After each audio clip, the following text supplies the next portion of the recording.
मरहबा collection mall, readymade कपड़ों का भरपूर खजाना। Jeans pant, T shirt, cargo pant, night pant, बच्चे और बच्चियों के लिए अच्छे खूबसूरत और उम्दा ड्रेस। पता याद रखें, जमुर हाई स्कूल मेन रोड, जैतून हजीन मस्जिद के पास। आज 27/11/2024 बरोज़ बुध ऑल इंडिया सुन्नी जमीयतुल इस्लाम मालेगांव के ज़ेर एहतमाम शहर की मुख्तलिफ़ तंजीमों के ज़िम्मेदारान की मौजूदगी में एडिशनल कलेक्टर की मार्फत हमने राष्ट्रपति और प्रेसिडेंट ऑफ इंडिया को एक मेमोरेंडम दिया है कि यूपी गवर्नमेंट में संबल जामा मस्जिद का मामला जो चल रहा है, हमारी मालूमात में जो है कि संबल जामा मस्जिद के ताल्लुक़ से कोर्ट ने एक ही दिन में समाअत भी सुनी और एक ही दिन में आदेश निकाल दिया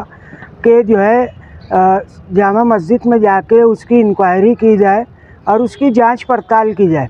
शाम में 7 बजे जो है वहाँ के ज़िला अधिकारी की मौजूदगी में, कमिश्नर की मौजूदगी में जो है जामा मस्जिद पहुँचा जाता है और वहाँ के ट्रस्टियान और ज़िम्मेदारान ने जो है कोऑपरेट किया। और 19 तारीख के दिन क्या वह ये वाक़या है, 19 तारीख के दिन पूरी इंक्वायरी करने के बाद ज़िला अधिकारी बोलता है कि इंक्वायरी पूरी हो गई, हम कोर्ट को जो है रिपोर्ट सबमिट कर देंगे।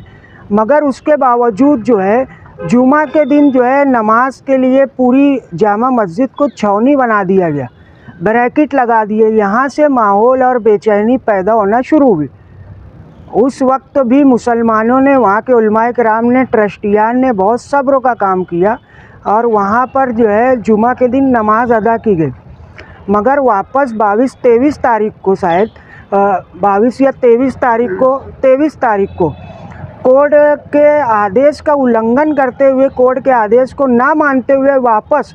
23 तारीख को फिर जो है ज़िला अधिकारी वहाँ पहुँचता है और बोलता है कि 19 तारीख को जो इंक्वायरी हुई, जो जांच पड़ताल हुई, उसमें कहीं ना कहीं कमी रह गई है, वो अधूरी रह गई है, वहाँ के लोगों ने कोऑपरेट नहीं किया। जबकि उसी का 19 तारीख को जुमला था कि हमारी इंक्वायरी पूरी हो गई, हम कोर्ट को जो है ये रिपोर्ट सबमिट कर देंगे। 23 तारीख को वापस जाके वहाँ पे इंक्वायरी की गई, फिर भी वहाँ की इंतज़ामिया, उलमाए किराम और वहाँ शहर में रहने वाले मुसलमानों ने फुल कोऑपरेट किया। वहाँ पे बेचैनी बढ़ने से आवाम का हुजूम आता गया, मगर पुलिस ने अपनी हरकत दिखाते हुए ज़बरदस्ती पुलिस ने लाठीचार्ज की और लाठीचार्ज करने के बाद ये जो है माहौल बिगड़ा और पुलिस की तरफ से ये जो किया गया उसकी वजह से ये तशद्दुद भड़का। वहाँ कहीं ना कहीं 5 मुस्लिम नौजवानों ने अपनी जान गंवाई, पुलिस ने गोलियां चलाई और वहाँ पे इस तरीके का हरकत की गई जैसे कि सरकार की तरफ से पुलिस को पूरी छूट थी कि मुसलमानों को गोली मारा जाए, तशद्दुद भड़काया जाए। हमारी मालूमात में ऐसा है कि वहाँ के लोगों ने किसी भी तरीके का ऐसा काम नहीं किया जिसकी वजह से तशद्दुद भड़के। वहाँ की पुलिस इंतज़ामिया ज़िम्मेदार है, सरकार ज़िम्मेदार है। हिंदुस्तान का माहौल कहीं ना कहीं हिंदू फ़िरका परस्तों के ख़िलाफ़, हिंदू फ़िरका परस्तों की जानिब जा रहा है, तशद्दुद भड़काया जा रहा है, मुसलमानों के ख़िलाफ़ इस तरीके के फसादात भड़काए जा रहे हैं। तो हमने प्रेसिडेंट ऑफ इंडिया और कॉपी 2 करके हमने जो है अपोजिशन लीडर राहुल गांधी साहब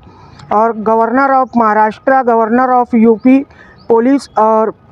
गवर्नर ऑफ यूपी और अखिलेश यादव साहब को हमने ये जो है मेमोरेंडम कॉपी 2 करके भेजा है और पीएम नरेंद्र मोदी साहब को भी हमने ये मेमोरेंडम भेजा है कि हिंदुस्तान में ये जो फ़िज़ा भड़काई जा रही है, ख़राब की जा रही है, इसे फ़ौरन से फ़ौरन जो है रोका जाए और हिंदुस्तानी फ़िज़ा में अमन व अमान बरकरार रखा जाए।